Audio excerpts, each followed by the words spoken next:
আসামি নিতে আইছে, আসামি নিব। নারীদের গায়ে হাত দিত কেন? এটা তো আইনে নাই। চিল্লা চিল্লি করো তাহলে তোমাকে মাইরা ফেলবো। গত 4 এপ্রিল ব্রাহ্মণবাড়িয়া সদর উপজেলার থলিয়ারা গ্রামের সৌদি প্রবাসী নূর আলমের বিরুদ্ধে স্বর্ণ আত্মসাতের অভিযোগে থানায় একটি মামলা দায়ের করেন সদর উপজেলার চান্দিয়ারা গ্রামের বাসিন্দা এনামুল হক। মামলার অভিযোগে বলা হয়, নূর আলম সৌদি থেকে আরেকজনের স্বর্ণ এনে পুরোটা বুঝিয়ে দেননি। পরে মামলাটি ডিবিতে স্থানান্তর করা হয়। শুক্রবার বিকেলে তদন্তকারী কর্মকর্তা রেজাউল করিমের নেতৃত্বে একটি দল আসামি নূর আলমের বাড়িতে ছদ্মবেশে অভিযান চালায়। এ সময় আসামিকে ধরার কথা বলে তারা নগদ টাকা ও স্বর্ণ অলংকার লুট করে নিয়ে যায় বলে দাবি নূর আলমের পরিবারের সদস্যদের। বাড়িতে থাকা নারী ও শিশুদের পিটিয়ে আহত করার অভিযোগ করেন ওই পরিবারের সদস্যরা। আসামি নিতে আইছে, আসামি নিব। আসামির বদলা কি আমাদের পাবলিককে বাচ্চা কাচ্চা সুন্নত করাইছে। এই শিশুটারে সহকারে মাইরা গেছে।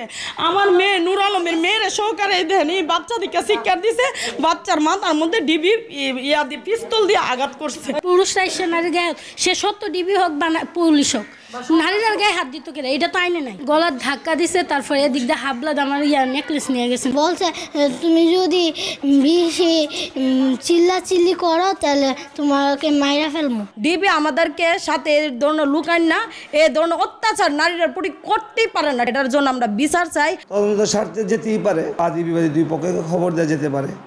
আইদার যদি মনে করে আসামি ধরা খুবই জরুরি, তাহলে পোশাক পরিহিতভাবে যথাযথ আইন মেনেই সে ওই জায়গায় আসামি ধরার জন্য যেতে পারে। এদিকে গোয়েন্দা পুলিশের অপেশাদারী আচরণ নিয়ে সংবাদ প্রকাশিত হলে উঠে সমালোচনার ঝড়। ঘটনা তদন্তে 3 সদস্যের তদন্ত কমিটি করেন পুলিশ সুপার, দেন দোষীদের আইনের আওতায় আনার আশ্বাস।